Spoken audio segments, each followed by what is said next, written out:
Start করছি হ্যাঁ।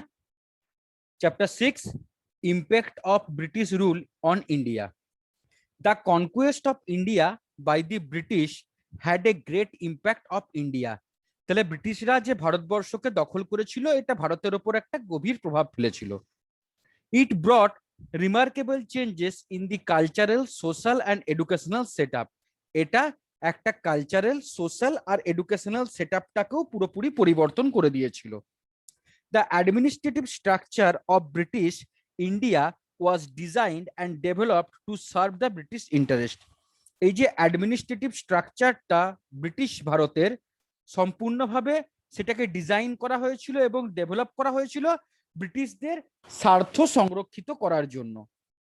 The main emphasis was placed on the maintenance of law and order so that trade with India and exploitation of its resources could be carried out without disturbance.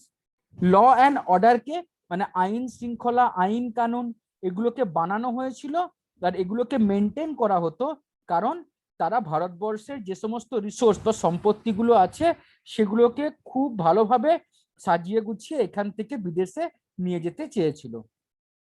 The British domination of India, ইন্ডিয়ার British ডমিনেশনটা brought about many fundamental changes, অনেক fundamental changes নিয়ে এসেছিল। In the economic and social life of the people, economic এবং social life of the people. New forms of production, নতুন ধরনের জিনিসপত্র তৈরি, কনজামশন, নতুন ধরনের ভাবনা, সোশ্যাল ক্লাসেস, আলাদা আলাদা সামাজিক শ্রেণী, অ্যান্ড কালচারাল মুভমেন্ট এবং সাংস্কৃতিক গতি প্রকৃতি ইমার্জ ডিউরিং দিস পিরিয়ড, এই পিরিয়ডের সময়কালেই এগুলো সৃষ্টি হয়েছিল। India become a major market for British goods, India British গুডসের জন্য একটা মেজর মার্কেট তৈরি করেছিল। And a source of cheap raw material, এবং এটা একটা সোর্স ছিল চিপ র মেটেরিয়ালের ফর ব্রিটিশ ফ্যাক্টরিজ, ব্রিটিশদের ফ্যাক্টরিগুলোর জন্য। ব্রিটিশ ইকোনমিক পলিসিস, ব্রিটিশদের অর্থনৈতিক নীতি। Before the coming of the British, ভারতবর্ষে ব্রিটিশরা আসার আগে Indian villagers were self sufficient village communities, মানে স্বয়ং সম্পূর্ণ গ্রামীণ অর্থনীতি নির্ভর ছিল।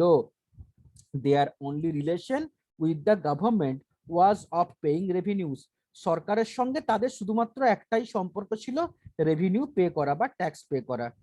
Village society কনসিস্টেড of people of different professions, আমাদের ভিলেজ সোসাইটিটা আলাদা আলাদা প্রফেশনাল পিপলদেরকে দিয়ে আলাদা আলাদাভাবে কনসিস্ট হয়ে থাকে। The peasant, the carpenters, the potter's, the weavers, the priest, the artisans, মানে এখানে চাষিরা, কার্পেন্টাররা, পটাররা, উইভার্স মানে তাঁতিরা, প্রিস্ট পুরোহিত, আর্টিসেন্স যারা মাটির জিনিস তৈরি করে তারা, এরা সবাই based on simple division of labour, শ্রম বা কর্মের ভিত্তিতে একটা পরিষ্কার পরিচ্ছন্ন ভেদাভেদ সমাজে ছিল। The British ruled led to the breakdown of the self sufficient village economy, British শাসনটা ভারতবর্ষের সেলফ সাফিসিয়েন্ট ভিলেজ ইকোনমিকে ডিস্ট্রয় করে দিয়েছিল। The British appointed their own officials, নিজেদের অফিসিয়ালসকে অ্যাপয়েন্টেড করেছিল to collect revenue in cash instead of kind, রেভিনিউটাকে collect করেছিল কাইন্ডের বদলে, মানে তারা ক্যাশে রেভিনিউ কালেক্ট করতো, কোনো জিনিসে মানে চাল ডাল তেল এইসব নিয়ে নয়। So farmers began to produce cash crops, তাই শুধুমাত্র কৃষকরা খাদ্য ফসলের জায়গায় অর্থকরী ফসল, মানে যেগুলো বিক্রি করলে শুধু টাকা আসে এইরকম জিনিস উৎপাদন করতে শুরু করেছিল। Which had a high demand in the market, এটার মার্কেটে একটা হাই ডিমান্ড ছিল। দি ভিলেজ কটেজ ইন্ডাস্ট্রি, গ্রামের ক্ষুদ্র শিল্প was ruined because cheap machine made goods flooded the markets, এগুলো নষ্ট হয়ে গিয়েছিল কারণ সস্তায় মেশিনের তৈরি জিনিসপত্র বন্যার মতো বাজারে প্রবেশ করেছিল। This appearance of Indian rulers, courts and nobility gave a big blow to handicap because they were their main customers. আস্তে আস্তে আস্তে আস্তে ভারতবর্ষের যে সমস্ত রাজারা এই সমস্ত ক্ষুদ্র কুটির শিল্পের জিনিসপত্র, হাতে বোনা জিনিসপত্র ব্যবহার করত, ব্রিটিশরা যখন আস্তে আস্তে তাদের সাম্রাজ্যটাকেই নষ্ট করতে শুরু করলো, তখন এই বিরাট বড় একটা কাস্টমার গ্যাপ দেখতে পাওয়া গেল। New land revenue systems, the Izaradari system was introduced by Warren Hastings. এই ইজারাদারি সিস্টেমটা ইন্ট্রোডিউস হয়েছিল ওয়ারেন হেস্টিংস এর দ্বারা for collection of land revenue collection করার জন্য। অ্যাকর্ডিং টু দিস এইভাবে land revenue was auction to the highest bidder for a period for 5 years, 5 বছরের জন্য এটাকে বিড করেছিল। This system led to exploitation of farmers, এই সিস্টেমটা এক্সপ্লয়েট করে দিয়েছিল টোটালি ফার্মারদেরকে।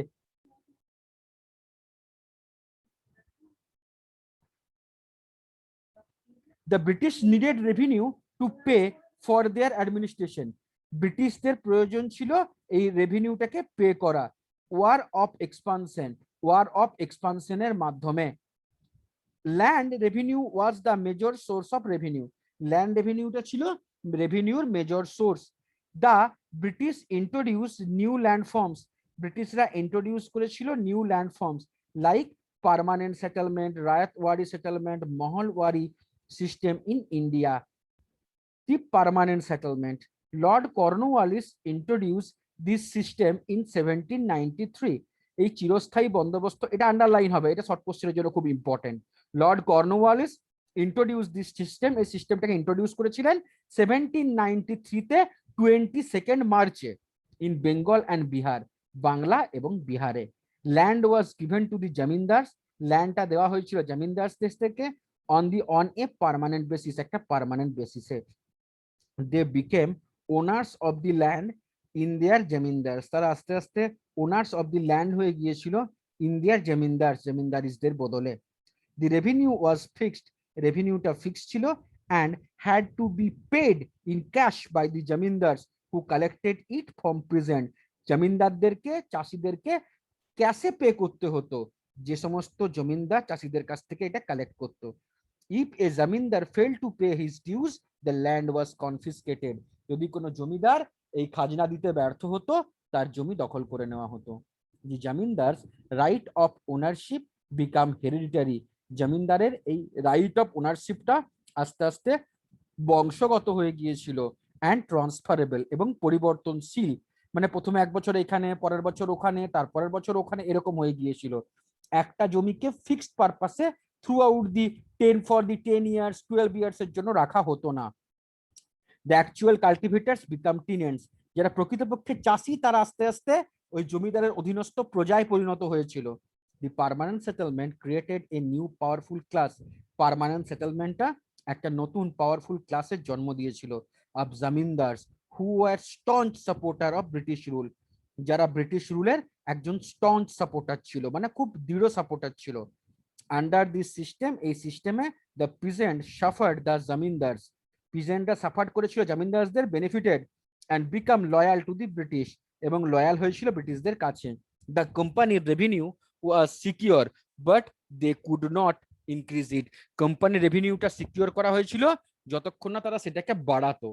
এরপর রায়তওয়ারি সিস্টেম, এখানে সময়টা কাল তোমাদের দেওয়া নেই, এটা মনে রাখবে 1820। হ্যাঁ, Rayatwari system was introduced by British officials Reed and Thomas Munro, Sir Alexander Reed and Thomas Munro, who recommended that, যারা রিকমেন্ড করেছিলেন যে settlement should be made directly, সেটেলমেন্টটা ডাইরেক্টলি বানানো হয়েছিল উইথ দ্য অ্যাকচুয়াল কাল্টিভেটার্সদের সাথে। This settlement was made with the ryots or cultivator, সেটেলমেন্টটা বানানো হয়েছিল রায়তদের আর কাল্টিভেটারদের সাথে। The land revenue was fixed, land রেভিনিউটা ফিক্স করা হয়েছিল ফর 30 years, 30 বছরের জন্য। And the cultivators got the right of ownership, কাল্টিভেটাররা রাইট দ্য ওনারশিপ পেয়েছিল অফ ল্যান্ডের। This system was introduce in Madras, এই সিস্টেমটা ইন্ট্রোডিউস হয়েছিল মাদ্রাসে প্রথম, অ্যান্ড বম্বে প্রেসিডেন্সিস এবং বম্বে প্রেসিডেন্সিতে in 1820 তে।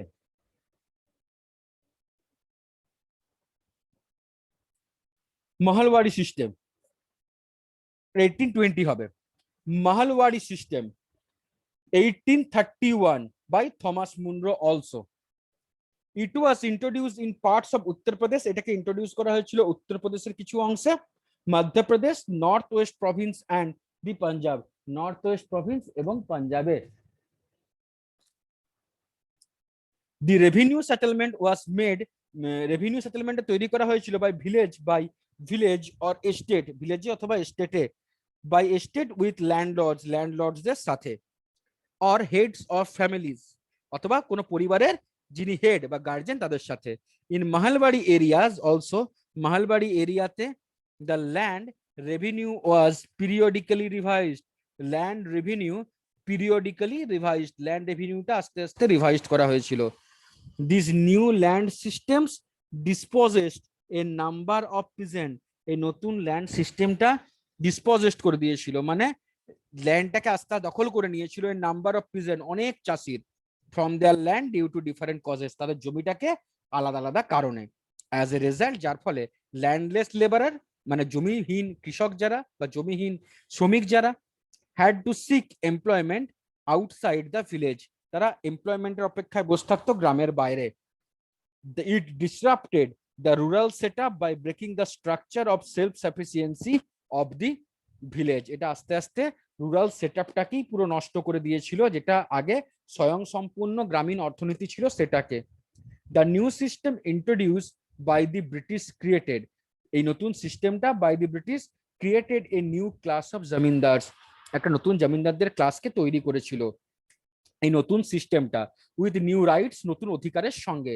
দি zamindars had to give fixed revenue, জমিনদারদেরকে ফিক্সড রেভিনিউ দেওয়া হয়েছিল, to the company which they, কোম্পানির কাছে যেটা এক্সট্রাক্টেড ফ্রম দি ফার্মার্স, ফার্মারদের কাছ থেকে এক্সট্রাক্ট করা হয়েছিল। The farmers condition became miserable under the settlement, এই ফার্মারদের কন্ডিশনটা আস্তে আস্তে মিজারেবল হয়েছিল আন্ডার দি সেটেলমেন্ট, এই সেটেলমেন্টে।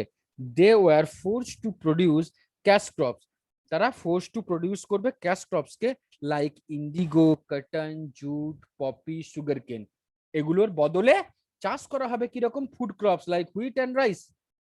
What ever the type of land settlement introduce by British, এই ধরনের ল্যান্ড সেটেলমেন্ট যেটা ব্রিটিশরা ইন্ট্রোডিউস করেছিল, the peasant were the ultimate sufferers, পিজেন্টরাই ছিল শেষ পর্যন্ত সব থেকে, তারা তাদের যত লস শুধুমাত্র পিজেন্টদের হয়েছিল।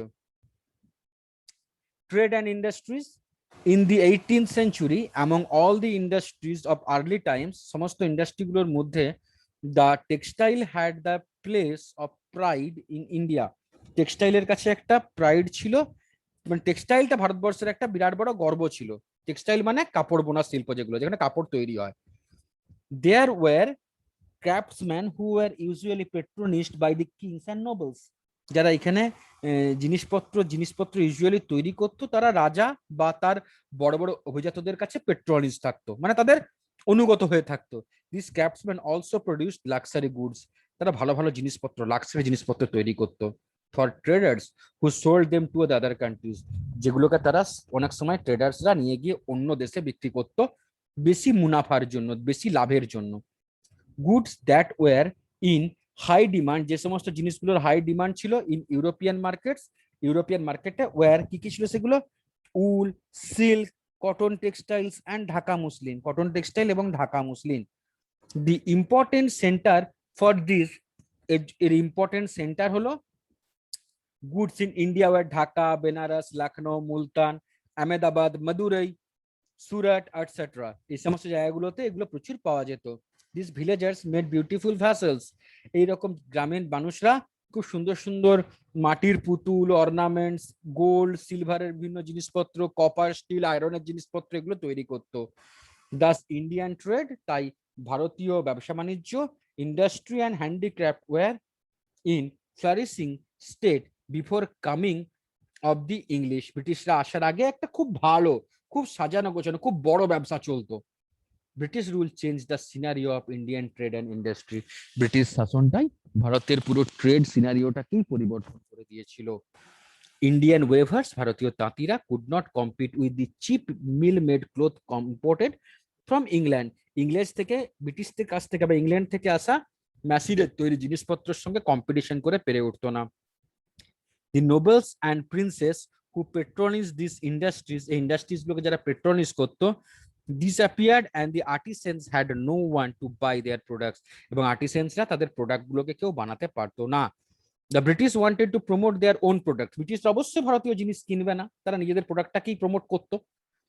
And they wanted India become a big supplier of raw material for their industries, তারা চাইতো ইন্ডিয়াকে প্রোডাকশন অফ গুডস এর দিক থেকে নয়, তাদের যে জিনিসপত্র ইংল্যান্ডে বানানো হবে তার জন্য প্রচুর কটন লাগবে, তাই তারা চাইতো ইন্ডিয়া একটা বিগ সাপ্লায়ার হোক, ইন্ডিয়া কোনোদিনই ভালো প্রডিউসার না হয় যেন। এবং তারা বারবার এটাও চাইতো যে ফিনিশ যে গুডস ব্রিটিশরা যে জিনিস বানাবে তার যে জিনিসটাকে বিক্রি করা হবে না, ইন্ডিয়াতে একটা ওপেন মার্কেট হোক। দিস পলিসি অফ দি ব্রিটিশের এই পলিসিটা systematically ruined the Indian economy, systematically Indian ইকোনমিকে রুইন্ড করে দিয়েছিল।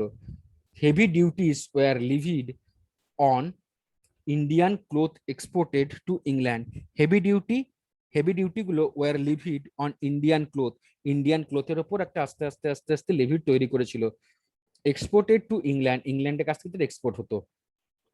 দিস গুডস বিকাম কস্টলিয়ার, এই গুডসটা আস্তে আস্তে কস্টলিয়ার হয়েছিল, and could not compete with the machine made cloth, এবং মেশিন মেড ক্লোথের সঙ্গে এটা কম্পিট করতে পারতো না অফ ইংল্যান্ডের। The policy of one way free trade, এই ওয়ান ওয়ে ফ্রি ট্রেডের was followed by the British, ব্রিটিশদের দ্বারা এটা ফলো হয়েছিল। The British protected and promoted their own textile, ব্রিটিশরা প্রোটেক্ট করতো এবং প্রমোট করতো তাদের নিজেদের টেক্সটাইল গুলোকে। They paid no duties on textile sent to India, ভারতে তারা যে সমস্ত জিনিসপত্র পাঠাতো সেগুলোর জন্য তারা কোনো রকমের কর দিত না। And imposed heavy duties on import from India, কিন্তু ভারত থেকে যদি কোনো জিনিস বিদেশে যাবে তখন হেভি ডিউটি, প্রচুর ট্যাক্স চাপাতো তার উপর। এরপর দ্য ড্রেন অফ ওয়েলথ, সম্পদের নির্গমন, সম্পদের বহির্গমন। Drain of wealth theory was developed by the nationalist thinkers and economist, মানে জাতীয়তাবাদী চিন্তাবিদ এবং অর্থনীতিবিদরা, যেটাই বলা হয়েছে it was the transfer of resources and wealth, এটা হচ্ছে একটা ট্রান্সফার রিসোর্স এবং ওয়েলথের from India to England, India থেকে ইংল্যান্ড পর্যন্ত, for which India did not get appropriate economic or material return, যার বদলে ভারতীয় যথেষ্ট পরিমাণে টাকা বা সোনার উপর কিছুই পেত না। দাদাভাই নৌরোজি, এ গ্রেট ন্যাশনালিস্ট, একজন বিরাট বড় জাতীয়তাবাদী, raises the issue in his book poverty and An British rule in India, underline করে রাখবে সবাই এটা, এটা হচ্ছে একটা শর্ট কোশ্চেন। তাহলে who wrote the book? Poverty and An British rule in India, published in 1871, 1871 এটা পাবলিশড হয়েছিল। দি ওয়েলথ ওয়াজ ট্রান্সফার্ড, ওয়েলথটা আস্তে আস্তে ট্রান্সফার হয়েছিল in the forms of remittance, remittance মানে তোমরা আগেও পড়েছো, amount of money sent to pay for something, কি জিনিসের জন্য যখন মানি তোমাকে এক দেশ থেকে অন্য দেশে পাঠানো হয়। Purchase of British good for consumption in India, profit from trade revenues, এগুলো ভারতবর্ষে ব্রিটিশের জিনিসপত্র আসতো, ভারতে সেগুলোকে বিক্রি করে সেগুলো ব্যবহার করা হতো। The British consequently spent a large part of the taxes, ব্রিটিশরা কনসিকুয়েন্টলি স্পেন্ড করতো একটা বিরাট বড় টাকা, যেটা তারা ইন্ডিয়া থেকে পেতো সেটা ইন্ডিয়ায় তোরা খরচ করতো না, তারা বিদেশে নিয়ে চলে যেত। The drain of wealth, the drain of wealth from Bengal began in 1757, এই যে ড্রেন অফ ওয়েলথটা প্রথম বেঙ্গলে শুরু হয়েছিল 1757 খ্রিস্টাব্দে। হোয়েন দ্য কোম্পানির সার্ভেন্ট, যখন কোম্পানির চাকররা began to carry home immense fortune, দেশ থেকে প্রচুর জিনিস ভারত থেকে বিদেশে নিয়ে যেত, এক্সর্টেড ফ্রম ইন্ডিয়ান রুলার্স, ভারতীয় কিংদের কাছ থেকে, zamindars, merchants and the common people, এবং সাধারণ মানুষদের কাছ থেকে। They sent home nearly 6 million between 1758 and 1765, 1758 থেকে 65 পর্যন্ত তারা প্রচুর জিনিস নিয়ে গেছে। This amount was more than 4 Times, এই অ্যামাউন্টটা প্রায় 4 গুণ the total land revenue collection of the Nawab of Bengal in 1765, 1765 সালে আমাদের বেঙ্গলের নবাব যতটা ল্যান্ড রেভিনিউ কালেকশন করেছিল তার 4 গুণ টাকা তারা এই সময়ে নিয়ে গেছে। This amount of drain did not include the trading profits of company which were often no less illegally derived, যেটাকে তারা ইলিগালি এর দিকে নিয়ে যেত, এর কোনো সঠিক হিসাব ছিল না। In 1765 the company acquires the Deewani of Bengal, বেঙ্গলের দিওয়ানিকে তারা নিয়ে যেতে পারতো, and thus gain control over it's revenues, এবং কন্ট্রোল ওভার ইটস রেভিনিউজ, আস্তে আস্তে আস্তে আস্তে এই কন্ট্রোলটাকে রেভিনিউর উপর কালেকশন করতো। The company even more than its servant soon directly organise the drain, directly organise করেছিল এই ড্রেন সিস্টেমটাকে। It began to purchase Indian goods, এটা ইন্ডিয়ান গুডসটাকে আস্তে আস্তে পারচেস করতো out of the revenue of Bengal and to export them, এবং সেগুলোকে তারা এক্সপোর্ট করতো। This purchases were known as investment, এই পারচেজটাকে বলা হতো ইনভেস্টমেন্ট। দাস থ্রু ইনভেস্টমেন্টস, ইনভেস্টমেন্টের মধ্যে Bengal's revenue was sent to England, বেঙ্গলের রেভিনিউটাকে ইংল্যান্ডে পাঠানো হয়েছিল। ফর এক্সাম্পল ফ্রম 1765 টু 1770 পুরোটাই ইংল্যান্ডে চলে যেত এই সময়। The company sent out nearly 4 million euro worth of goods or about 33% of the net revenue of Bengal, বেঙ্গলের মোট রেভিনিউ 33% তারা পাঠিয়ে দিত। By the end of the 18th century, 18th সেঞ্চুরির এন্ডে the drain constituted nearly 9% of India's national income, ভারতের national ইনকামের এই ড্রেনটা 9% টোটাল দেশের রোজগারের, এত তারা টাকা নিয়ে চলে গেছিল দেশ থেকে। The actual drain was even more, actual ড্রেনটা এর থেকে অনেক বেশি ছিল। As a large part of the salaries of the income of English officials and the trading fortunes of English merchants also found their way into England. বড় বড় অফিসাররা এত এত টাকা নিয়ে গিয়ে ভারতে তাদের কাজকর্ম সব ছেড়ে দিয়েছিল, তারা এখান থেকে সবাই ইংল্যান্ডে গিয়ে নিজের নিজের বিজনেস শুরু করেছিল। The drain took the form of an access of India's export over its imports, এক্সপোর্টসটাকে ইম্পোর্টের জায়গায় সেটাকে সে ক্যারি করতে পেরেছিল। For which India got no return, যার বদলে ইন্ডিয়া কিছুই পায়নি। while the exact amount of the annual drain, exact অ্যামাউন্টটা annual ড্রেনের has not been calculated so far, যেটাকে বেশি দিন পর্যন্ত ক্যালকুলেটেড করা হয়নি। historians differ on its quantum, historians differ করেছিল এই কোয়ান্টামটাকে। the fact of the drain at least from 1757 to 1857, এটা চলেছিল প্রায় 100 বছর, was widely accepted by British official, এটা widely accepted ছিল ব্রিটিশ অফিসিয়ালসদের কাছে। The drain went on increasing after 1858, এই ড্রেনটা প্রায় 1858 সাল পর্যন্ত চলেছিল। যদিও the British administrators and imperialist writers began to deny its existence, যদি এই রাইটার্সরা এটার এক্সিস্টেন্সটাকে ডিনাই করতে পারে। by the end of the 19th century, 19th century এন্ডে a constituted nearly 6% of the India's national income and 1/3 of its national savings, এবং ভারতের মোট savings এর 1/3 তারা নিয়ে চলে গিয়েছিল। The wealth drained out of India, এই ওয়েলথটা ইন্ডিয়া থেকে ড্রেন্ড আউট হয়েছিল of India, played an important part in financing Britain capitalist development, এটা ইন্ডিয়া আস্তে আস্তে একটা ব্রিটেনের ক্যাপিটালিস্ট ডেভেলপমেন্টকেই এটা আস্তে আস্তে তৈরি করে দিয়েছিল। Specially during the 18th century of the beginning of the 19th century, 18 শতাব্দীর থেকে 19 শতাব্দীর শুরুতে, that is during the period of British early industrialisation, এটা হচ্ছে ব্রিটিশের আর্লি ইন্ডাস্ট্রিয়ালাইজেশনের একটা period.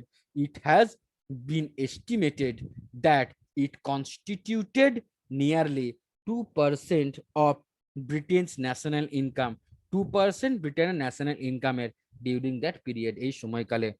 John Sullivan, president of the board of revenue মাদ্রাসের remark hour system acts very much like a sponge, তিনি বলতে চেয়েছেন আমাদের সিস্টেমটা স্পঞ্জের মতো, গঙ্গার পাড় থেকে আমরা সমস্ত প্রপার্টিকে স্পঞ্জের মতো সোক করি, এবং রিভার থেমস ইংল্যান্ডের একমাত্র বড় নদী, ওর পাড়ে গিয়ে সেটাকে আমরা স্কুইজ করে দিই বা আমরা নিগড়ে ফেলি।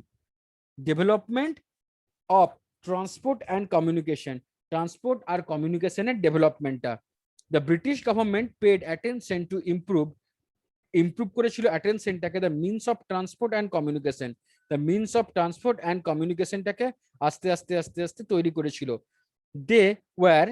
দে বিল্ড এ নেটওয়ার্ক, তারা আস্তে আস্তে একটা নেটওয়ার্ককে বিল্ড করেছিল। Telegraph lines were laid on the roads were build, আস্তে আস্তে তারা টেলিগ্রাফ লাইন, তারা আস্তে আস্তে রাস্তা তৈরি করতে শুরু করেছিল। All this was done to promote British commercial needs, প্রত্যেকটাই ব্রিটিশদের অর্থনৈতিক চাহিদাকে পূরণের জন্যই করা হয়েছিল। দেন এইভাবে আস্তে আস্তে আস্তে আস্তে র মেটেরিয়ালস কে যেন ব্রিটিশরা এখান থেকে নিয়ে যেতে পারে, ব্রিটেন থেকে র মেটেরিয়ালকে নিয়ে গিয়ে ওইখান থেকে যেন ভালো জিনিস তৈরি করতে পারে, সস্তায় জিনিস তৈরি করতে পেরে ইন্ডিয়াতে যেন ওই নতুন নতুন রাস্তা, নতুন নতুন জলপথ, নতুন নতুন রেলপথ, টেলিগ্রাফ লাইনের মাধ্যমে সস্তায় ব্রিটিশ থেকে বিভিন্ন ইনফরমেশন, জিনিসপত্র ইন্ডিয়ায় নিয়ে এসে ইন্ডিয়ার মার্কেটটাকে পুরো ক্যাপচার করতে পারে। এরপর railways, the first railway line was opened between Bombay and বা Mumbai and Thane in 1853 by lord Dalhousie. তাই লর্ড ডালহৌসিকে বলা হয় থাকে father of the Indian railways. is credited with the establishment of railways in 1854. Establishment আছে 1854 এর একটা টোটাল সিস্টেমকে। Calcutta was link to the coal field, বিশেষ করে কোল ফিল্ড গুলোকে, বড় বড় প্রডিউসিং এরিয়াস গুলোকে এই রেল লাইনের মাধ্যমে যুক্ত করে দেওয়া হয়েছিল, যেখান থেকে র মেটেরিয়াল, যেখান থেকে প্রচুর পরিমাণে কটন, প্রচুর পরিমাণে কোল, প্রচুর পরিমাণে আয়রন, এগুলোকে এদেশ থেকে নিয়ে সস্তায় ইংল্যান্ডে বিনা পয়সায় পাঠিয়ে দেওয়া হতো। 1905 পর্যন্ত ভারতবর্ষে প্রায় 28,000 মাইল একটা রেলওয়ে নেটওয়ার্ক তৈরি করা হয়েছিল, যেটা ভারত থেকে প্রচুর পরিমাণে জিনিসপত্র ইংল্যান্ডে নিয়ে যেতে হেল্প করেছিল।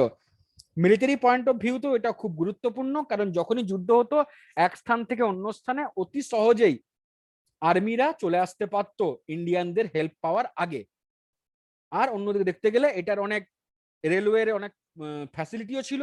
রেলওয়ে ফ্যাসিলিটি তো আমরা সবাই জানি, ট্রাভেল আর ট্রান্সপোর্টেশন অনেক বেশি কুইকার হয়েছিল, সেফার হয়েছিল, চিপার হয়েছিল, সস্তায় হয়েছিল।